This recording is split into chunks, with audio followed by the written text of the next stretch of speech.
안녕하세요. 오늘은 기독교와 무속 이런 문제에 대해서 성서적 관점에 대해서 생각해 보고자 합니다.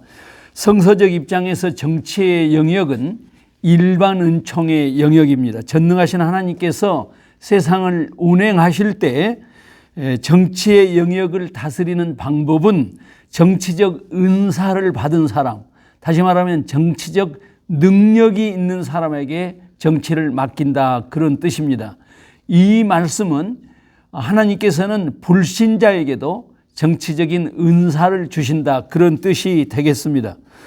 예컨대 하나님은 택한 백성이 아닌 고레스에게 기름을 부으시고 당신의 택한 백성들을 자유케 하시는 일에 고레스를 사용하셨습니다. 고레스가 주님께 사용되어서 주님의 뜻을 이루었다, 이런 뜻에서 하나님은 고레스를 기름 부음 받은 나의 종, 이런 칭호를 주었습니다. 이와 같은 하나님의 섭리를 신학에서는 일반 은총이라고 그럽니다. 우리 예수님께서 이 일반 은총에 대해서 분명히 말씀하셨지요. 하나님께서는 의로운 자에게도 해와 비를 주시고 불의한 자에게도 해와 비를 내리신다.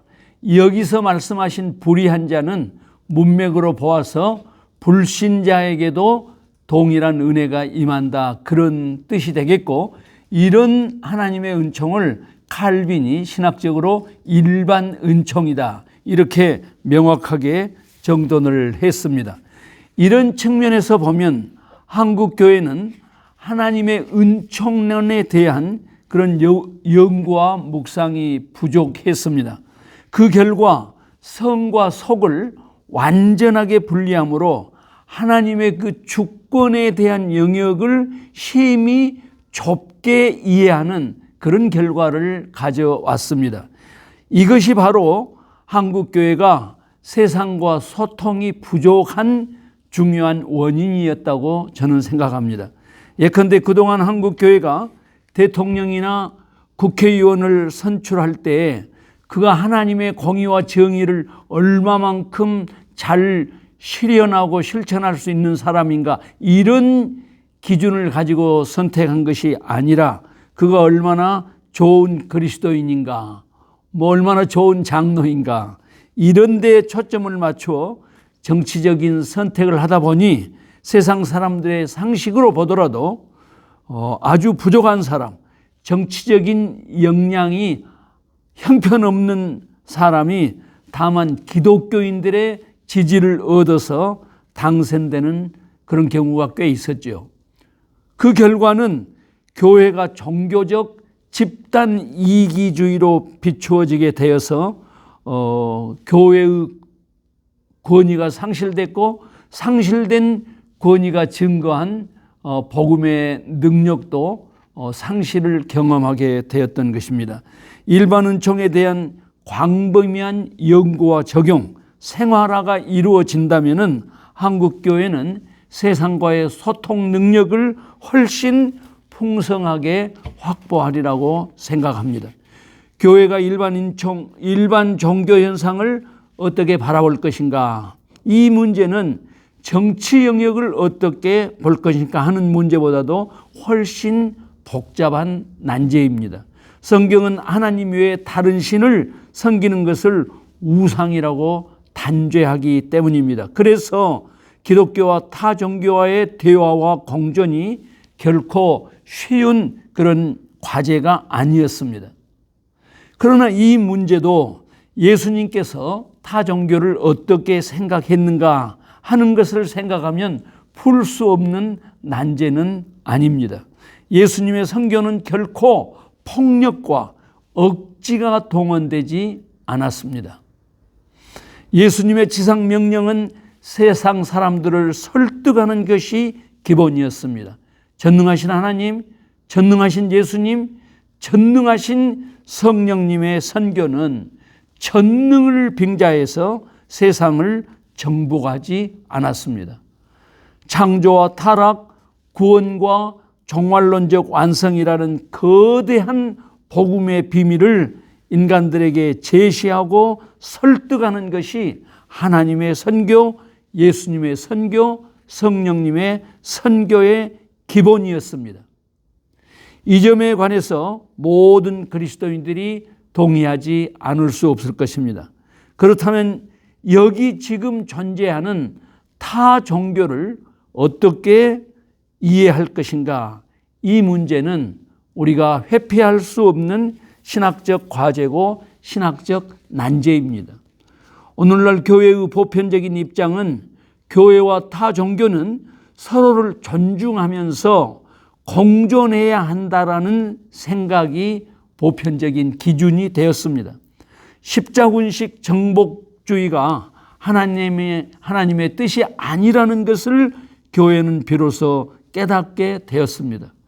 유일하신 하나님, 전능하신 하나님의 계명에 비추어 볼 때에 일반 종교에도 기독교적인 관점에서 공동선이 존재합니다.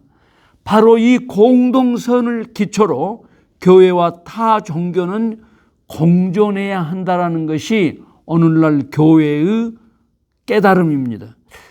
그러나 이 경우에도 분명한 기준, 분명한 전제가 있습니다. 교회가 인정하는 공동선, 일반 은총 영역에서의 종교는 반드시 종교학에서 말하는 고등 종교여야 합니다. 고등 종교란 인류의 상식과 보편적인 진리가 인정하는 엄격한 윤리성이 포함된 종교를 뜻합니다. 불교, 원불교, 천도교, 유교 등 한국의 7대 종단이 이 범주에 속합니다. 그래서 종교 간 평화와 공동선을 위해서 창립된 한국 종교인 평화회의도 이 7대 종단만 참여할 수 있습니다. 다시 말하면 이단이나 무속인은 결단코 이 모임에 참여하는 것이 허락되지 않습니다. 왜냐하면 이단과 무속은 주권자인 하나님의 일반 은총의 영역이 아니고 사단이 활동하고 있는 아주 음침하고 역겨운 특수한 영적 세계라는 것을 성경이 가르치고 있기 때문입니다. 일반 종교를 하나님의 일반 은총 영역에서 이해하고 공동선을 기초로 평화와 공존의 기치를 주장하는 신학적인 흐름은 주로 진보교회라는 것도 현실적인 진실입니다. 그러나 진보적 교회마저도 이단과 무속에 대한 입장이 마냥 열려 있는 것은 결코 아닙니다. 기독교 2000년 역사에서 교회가 이단과 무속 같은 사탄적 영성을 수용하거나 관용하는 경우는 절대로 없었습니다.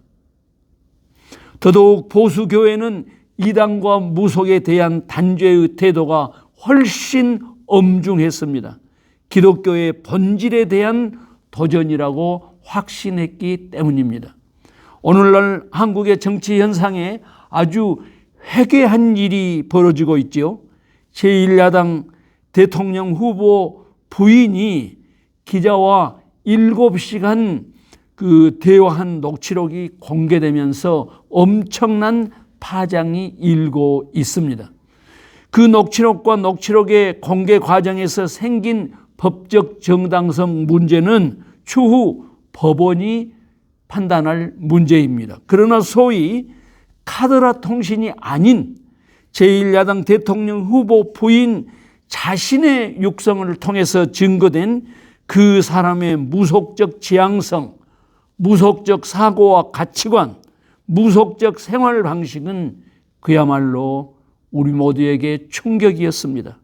기독교적 관점 이전에 보편적 상식의 관점을 가지고 보더라도 결단코 용납할 수 없는 무속적 사고방식이 고착되어 있다는 것을 누구든지 짐작할 수가 있었습니다. 누구든지 가지고 있는 종교적 신비감 정도가 아니었습니다.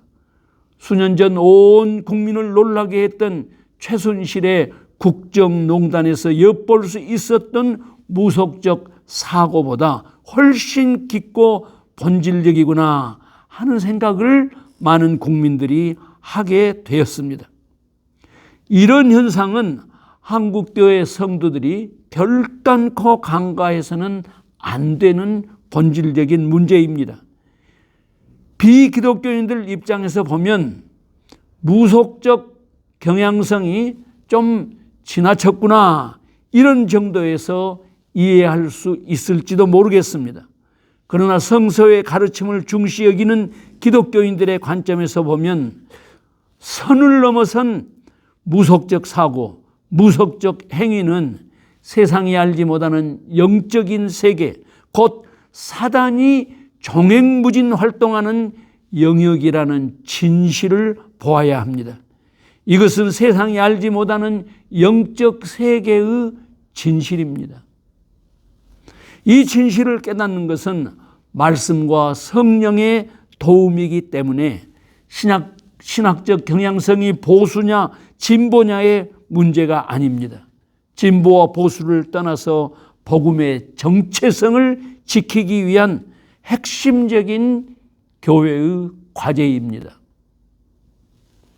대한민국의 정책 결정 과정에서 가장 중요한 영향력을 끼치고 있는 청와대에 이처럼 명백한 무속신앙, 무속적 가치가 침투하는 것을 한국교회는 결단코 용납해서는 안 될 것입니다.